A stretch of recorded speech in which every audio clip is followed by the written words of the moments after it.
Olá, aluno! Olá, aluna do Enem!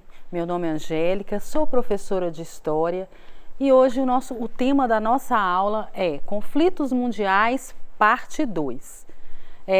Nós vamos falar na aula de hoje, nós vamos tratar especificamente da Revolução Russa. Então, nós vamos resolver questões no formato Enem relacionadas à Revolução Russa que ocorreu em 1917. Para que a gente possa estar entrando de fato nas questões e resolvendo as questões, é importante a gente relembrar algumas informações que são essenciais aqui dentro da Revolução Russa. É uma revolução bastante cobrada nas avaliações externas, principalmente nos vestibulares, e que muda ali naquele contexto, traz ali um novo modelo de sociedade. E engraçado, olha só que interessante, vai acontecer em plena Primeira Guerra Mundial. Primeira Guerra Mundial a todo vapor e eclode na Rússia, no Império Russo, uma revolução que a gente vai chamar de Revolução Socialista, que vai ali, inclusive, também trazer desdobramentos importantíssimos a seguir, nos próximos eventos da história aí, e que nós vamos tratar em outros momentos. Dentro da Revolução Russa, o que é importante para a gente começar a pensar e resolver as questões que eu trouxe para vocês aqui hoje? Como que estava essa Rússia num contexto, como eu disse para vocês, em que estava ali sendo vivenciado a Primeira Guerra Mundial? Do ponto de vista político, do ponto de vista econômico, do ponto de vista social, como que estava essa Rússia? E aí, olha só que interessante, nós estamos num contexto imperialista, num contexto de disputas de mercado, falamos de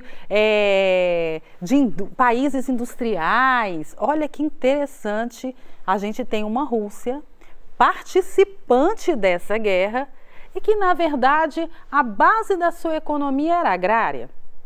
Tinha indústria? Tinha. Uma indústria incipiente, que começava a nascer, a desenvolver.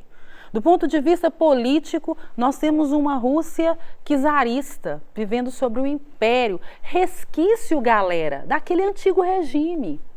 Ou seja, vivenciando ali uma monarquia absolutista.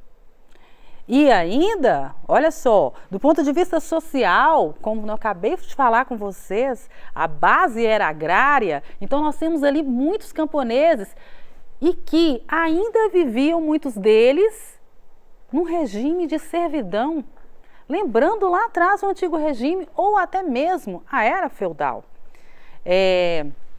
Pensamos então, refletimos aí sobre a Rússia no contexto dessa Revolução de 1917. Nós temos um operariado que está ali em péssimas condições, de trabalho, péssimos salários. Nós temos um imperador absolutista, que não abre a conversa. Nós vamos ter um evento em 1905 que será muito importante, porque em 1905, e aí vale a pesquisa para aprofundar um pouco mais, hein, galera? Domingo Sangrento. O que vai acontecer? Esses trabalhadores, eles vão buscar ali um diálogo com esse imperador, Vão buscar ali, levar até o Palácio de Inverno, onde esse imperador ficava, uma carta com reivindicações, e eles serão brutalmente recebidos, 100 mortes aproximadas vão acontecer ali. E a partir daí, e diante desse cenário, vamos dizer assim, de um atraso em relação à indústria, nós vamos ter, caminhando ainda nesse processo, a construção de partidos com essas ideias baseadas aí de esquerda, baseadas no marxismo, Então aí a construção desses partidos que depois vão se desdobrar em outros dois muito importantes e que vão conduzir esse processo revolucionário na Rússia, nós estamos falando aí dos bolcheviques e mencheviques. É claro que outra informação que é muito importante é que a gente perceba, que a gente compreenda e não esqueça de que essa revolução de 1917, ela aconteceu em duas fases. A primeira fase a gente chama ali de uma fase burguesa, Porque os mencheviques são um partido que contemplam ali também a burguesia, né? E eles acreditavam que era preciso a burguesia estar ali, né, e participar dessa tomada de poder, dessa transformação política na Rússia, no sentido de trazer uma república e, aos moldes democráticos, construir uma Rússia diferente, né? O que acontece é que essa burguesia, nessa fase inicial, nessa primeira fase, a gente chama também de governo provisório, não vai atender muito aos anseios dessa grande massa de trabalhadores, tanto urbanos quanto rurais. Então, diante disso, eles vão ali se unir em torno de uma figura emblemática, que é o Lenin, e vão buscar com uma campanha Pão, Paz e Terra. Paz em que sentido? Agora, já dentro desse contexto, nós estamos falando dentro da Primeira Guerra Mundial, né? E eles queriam, já de imediato, a saída da Rússia da Primeira Guerra Mundial. Uma Rússia que não tinha condições de lutar nas batalhas. Se vocês forem pesquisar aí, vão ver que os soldados não tinham nem as botas para irem para as batalhas. Não tinham armamentos tão avançados tecnologicamente falando como os outros países. E aí vale ressaltar a necessidade de também não gastar tanto, os custos da guerra eram altos. Então, diante disso, diante desse cenário, dessa Rússia que ainda estava agarrada naquele antigo regime, e lembrando mais um pouquinho aí, voltando mais um pouquinho no tempo, galera, lá no final do governo de Napoleão Bonaparte, a queda de Napoleão Bonaparte, vocês devem se lembrar ali do Congresso de Viena, em que a Rússia era uma das líderes para fazer o quê? Restaurar o antigo regime em todos os lugares que haviam passado por transformação.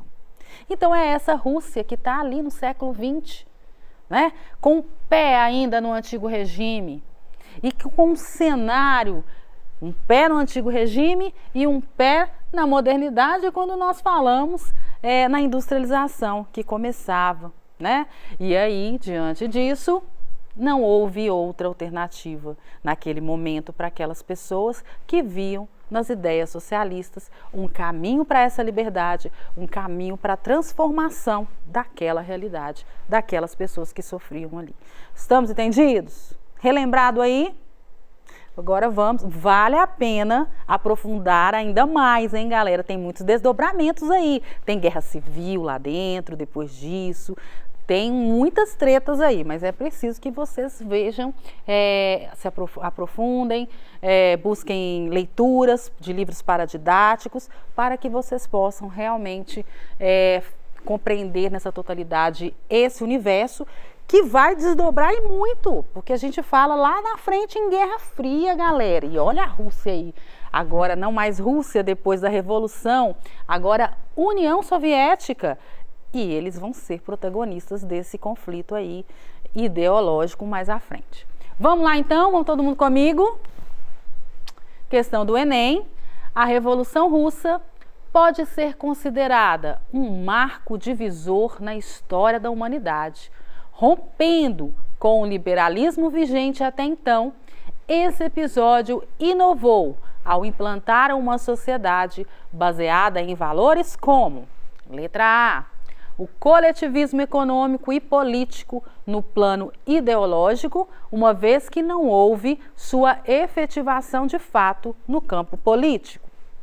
Letra B, a garantia da propriedade individual e o amplo acesso da população ao sistema educacional russo. Letra C, a garantia das liberdades individuais, que, na verdade, se mostrou como uma crítica ao modelo político vigente no antigo regime. Letra D, a expansão dos ideais imperialistas, configurados na criação da União das Repúblicas Socialistas Soviéticas.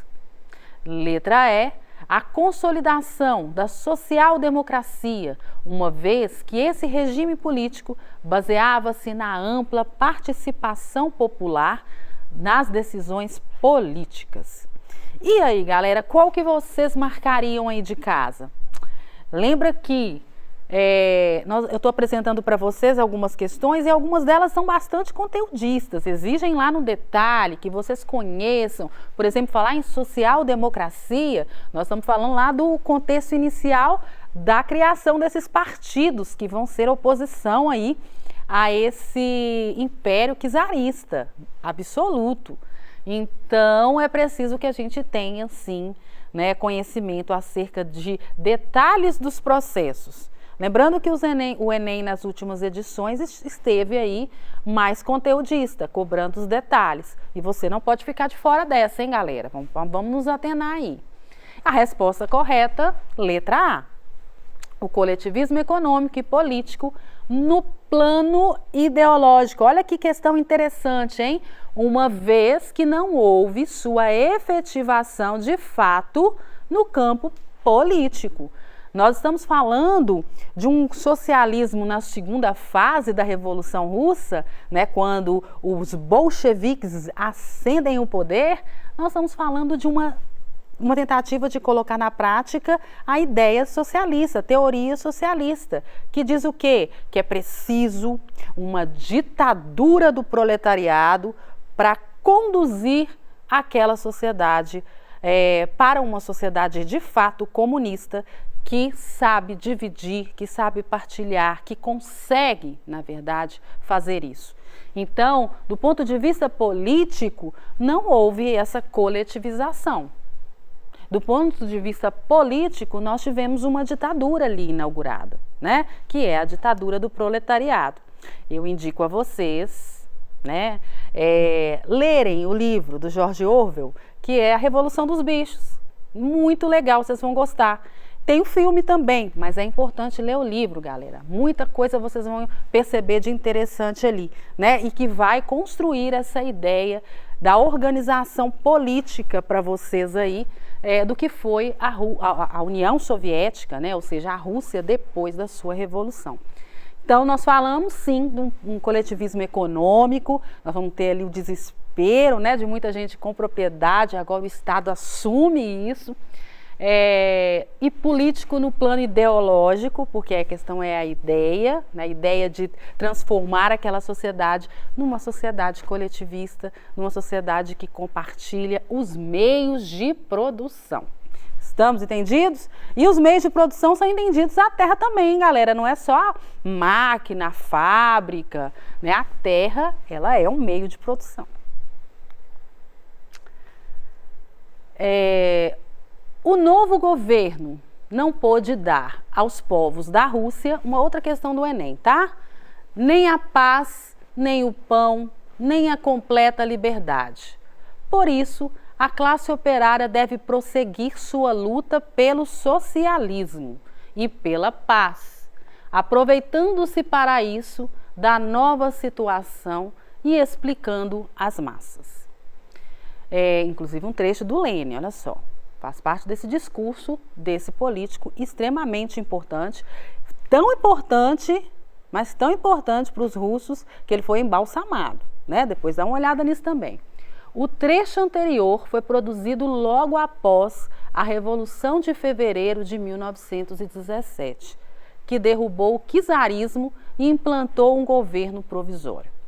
A intenção política imediata de Lênin com o discurso era: letra A, defender o fim da luta de classes para que houvesse a paz, para que houvesse paz na Rússia. Letra B, condenar o governo provisório que mantinha laços com o czarismo. Letra C, apoiar o governo provisório, apesar de reconhecer a impossibilidade da paz. Letra D, aproveitar a situação para, de modo bastante pragmático, angariar apoio popular. Letra E, mostrar que o grande objetivo da revolução da classe operária, a queda do czar, fora atingido. E aí, qual você aí de casa marcaria, galera? Vamos lá, vamos conhecer essa resposta? A resposta é a letra D de dado. aproveitar a situação para, de modo bastante pragmático, e pragmatismo aqui, pragmático quer dizer prático, e inclusive faz parte do próprio discurso teórico do Marx, Karl Marx, que ele vai dizer o quê? Que é preciso ter a teoria mais a prática, porque uma teoria sem a prática ela se esvazia, né? E só a prática sem a teoria acaba virando um ativismo, né? Então, a prática é o que está sendo colocado aqui em evidência, angariar o apoio popular, trazendo ali questões práticas, questões que estão relacionadas à teoria e que vão atender diretamente aos anseios dessa população, que na verdade está distribuída ali entre trabalhadores rurais e trabalhadores urbanos. Estamos entendidos? Ele não vai aqui, como por exemplo, defender o fim da luta de classes. De maneira nenhuma, o fim da luta de classes ocorreria até então, quando a sociedade ideal, que é a sociedade comunista, estivesse instituída. Estamos entendidos? Todo mundo comigo aí? Vamos sair daqui fera em Revolução Russa, hein, galera? Vamos para mais uma questão, da de 2018. Uma política foi sendo aos poucos colocada em prática desde 1919 pelos países vencedores na Primeira Guerra Mundial. Não intervir, porém conter o bolchevismo. Formar uma barragem contínua, apoiando-se no exército polonês e no exército romeno. Era o primeiro esboço do mais tarde chamado cordão sanitário, que está sendo tratado aqui. O que vocês acham? Aqui nós estamos falando já de um momento em que também há uma preocupação dos países capitalistas com aquilo que estava acontecendo na Rússia, galera. Isso vai assombrar esse povo. Por quê? Estamos falando de países industriais. Já pensou se essa moda pega? Muitos desdobramentos a partir disso vão acontecer. Nós falamos inclusive do totalitarismo em outra aula. E isso cabe perfeitamente aqui nesse receio de que essa prática acontecesse em outros lugares, em outros desses países industriais. O historiador, então, aqui, né? O historiador alude implicitamente, letra A, a irrelevância da Revolução Russa nas relações internacionais. Letra B, a ausência de plano no combate dos capitalistas ao socialismo soviético. Letra C, a aliança entre nações capitalistas e forças czaristas no combate ao socialismo. Letra D, a defesa pelo Ocidente das liberdades democráticas nos estados socialistas. E letra E, a consolidação da Revolução Socialista na Rússia Soviética. E aí, você de casa, o que você marcou? Você do Enem aí, hein, galera? A resposta é a letra E, né? A consolidação da Revolução Socialista na Rússia Soviética. Isso vai trazer, então, muita preocupação, né? E que mais tarde essa preocupação vai ganhando corpo até chegar na Guerra Fria. E essa preocupação, ela é muito percebida, inclusive, no discurso de um outro político importante, que foi o Churchill, que vai falar, que inclusive parte dos historiadores acreditam que o estopim da Guerra Fria seria esse discurso do Churchill, que vai falar da cortina de ferro. Que cortina de ferro é essa? A quem eles estão se referindo? À União Soviética. Então esse receio, ele está ali desde a Primeira Guerra Mundial e vai entrar outros contextos adentro aí. Estamos entendidos? Todo mundo comigo? No mais, pesquisem, leiam as indicações, né, de livro. Tem material aqui para que vocês possam também estar aprofundando e testando seus conhecimentos. E até mais, até a próxima aula.